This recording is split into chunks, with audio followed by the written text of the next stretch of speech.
Assalamualaikum warahmatullahi wabarakatuh. Anak-anakku yang Bapak cintai dan Bapak banggakan, pada kesempatan hari ini Bapak akan membahas tentang iman kepada kitab-kitab Allah Subhanahu wa taala. Sebelum kita melanjutkan kepada pembahasan tentang iman kepada kitab-kitab Allah Subhanahu wa taala, kita sebagai pelajar Pancasila harus mengetahui tentang profil pelajar Pancasila itu sendiri. Yang pertama, bahwa sebagai pelajar kita harus beriman, bertakwa kepada Tuhan Yang Maha Esa, berakhlak mulia, serta senantiasa bergotong royong. Itulah profil pelajar Pancasila. Alhamdulillah, sekolah kita sudah melaksanakan kegiatan yang sifatnya gotong royong. Di antaranya bersih-bersih lingkungan di sekolah kita.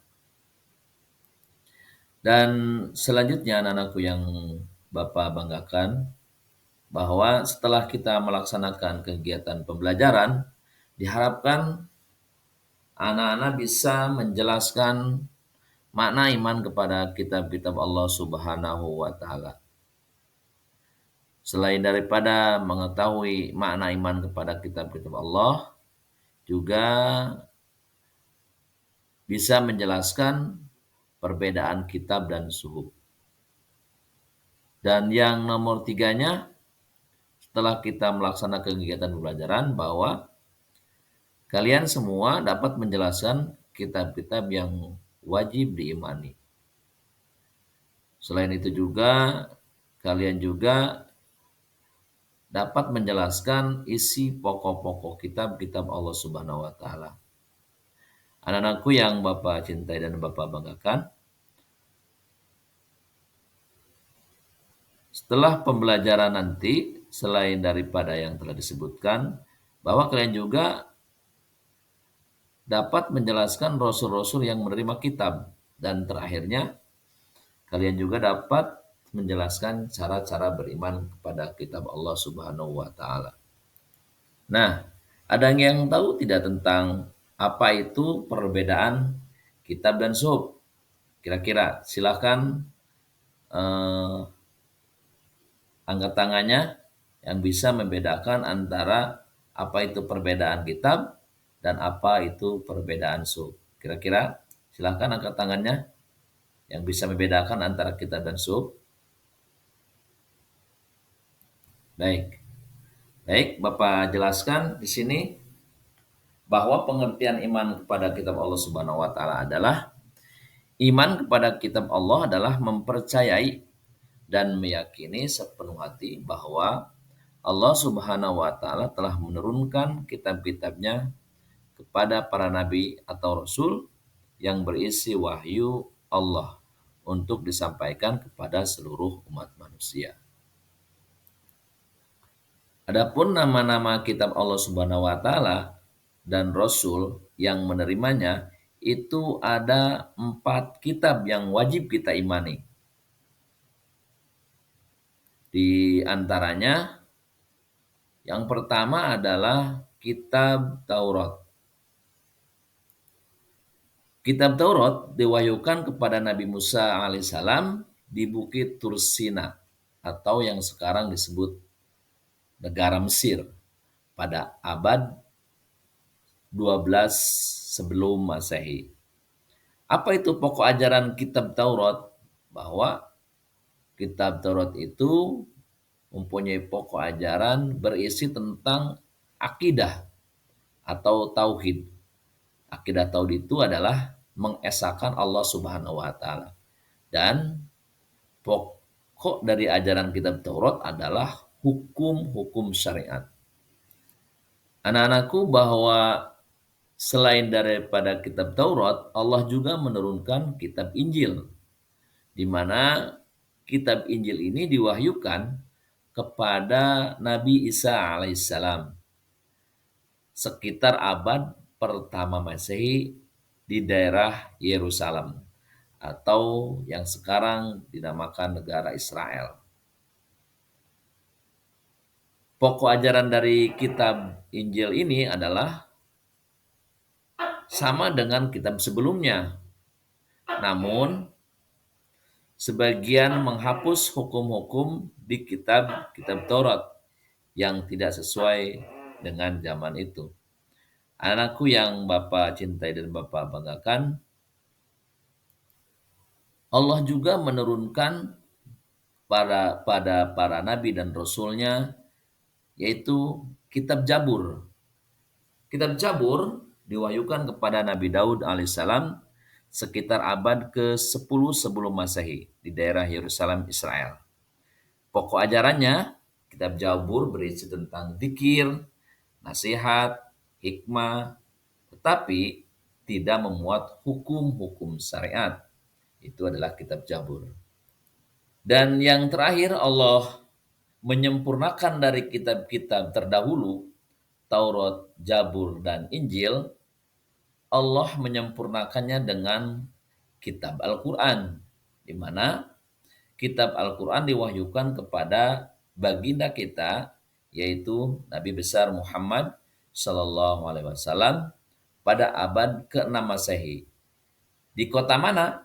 Yaitu di kota Mekah dan Madinah, atau disebut dengan Arab Saudi. Al-Quran merupakan kitab suci terlengkap dan abadi sepanjang masa. Kitab ini membahas tentang akidah, juga hukum syariat, muamalah, hubungan antar manusia atau disebut dengan muamalah, janji dan ancaman, serta tarikh atau disebut dengan sejarah umat yang lampau. Baik anak-anakku, kita lanjutkan membedakan antara kitab dengan suhuf. Tadi kitab kita sudah jelaskan, sekarang kita membahas tentang suhuf yang diturunkan oleh Allah Subhanahu wa taala. Suhuf berarti lembaran wahyu Allah Subhanahu wa taala. Suhuf yang diturunkan Allah untuk para nabi itu berjumlah 100 suhuf. Nah, kepada siapa saja Allah menurunkan suhuf-suhuf tersebut? Di antaranya yang pertama, Allah menurunkan suhuf itu kepada Nabi Sis alaihissalam. Nabi Sis itu putranya Nabi Adam alaihissalam. Menerima suhufnya sebanyak 50 suhuf. Dan 30 suhuf kepada Nabi Idris alaihissalam. Nabi Ibrahim alaihissalam menerima 10 suhuf. Dan 10 suhuf lagi terakhir diterima oleh Nabi Allah Musa alaihissalam. Jadi jumlahnya suhuf yang diturunkan oleh Allah Subhanahu wa taala yaitu 100 suhuf dan diberikan kepada 4 nabi dan rasul alaihissalam.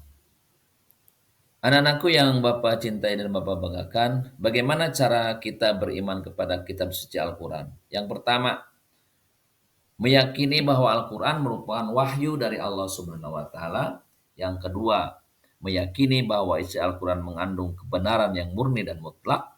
Yang ketiga, kita setiap harinya membiasakan membaca, mempelajari, memahami, dan mengamalkan ajaran yang ada dalam Al-Quran. Adapun keutamaan Al-Quran dari kitab-kitab yang lain, yang pertama, Al-Quran terpelihara kemurniannya hingga akhir zaman. Sampai akhir zaman, Al-Quran itu tetap terpelihara. Tidak ada yang bisa untuk merubah atau merusak daripada Al-Quran itu sendiri. Yang kedua, tidak ada suatu makhluk pun yang dapat menandingi kehebatan Al-Quran. Juga membaca Al-Quran merupakan ibadah pada Allah Subhanahu wa taala. Dan isi Al-Quran mencakup semua aspek kehidupan manusia dan sesuai dengan fitrah manusia. Hikmah dari iman kepada kitab Allah Subhanahu wa taala, yang pertama, kita bisa mempertebal keimanan kita kepada Allah Subhanahu wa taala, mengetahui perhatian Allah Subhanahu wa taala terhadap hamba-hambanya yang menjadikan hidayah bagi setiap umat. Yang ketiga, mengetahui hikmah Allah Subhanahu wa taala menurunkan kitab-kitab atau hukum-hukumnya sesuai dengan keadaan setiap umat. Yang keempat, meyakinkan kita bahwa Al-Quran adalah risalah Nabi dan Rasul. Yang kelima, menyadarkan kita akan kasih sayang Allah Subhanahu wa taala. Dan yang terakhir, menanamkan sikap toleransi terhadap penganut agama lain. Nah, demikianlah penjelasan-penjelasan singkat ini. Mudah-mudahan kita semua dari membahas tentang iman kepada kitab Allah Subhanahu wa taala, kita semua bisa melaksanakan dan mengamalkan serta bermanfaat ilmu kita untuk kehidupan kita di dunia dan di akhirat. Amin. Amin ya rabbal alamin. Terima kasih. Wallahul muwaffiq ila aqwamit thoriq. Wassalamualaikum warahmatullahi wabarakatuh.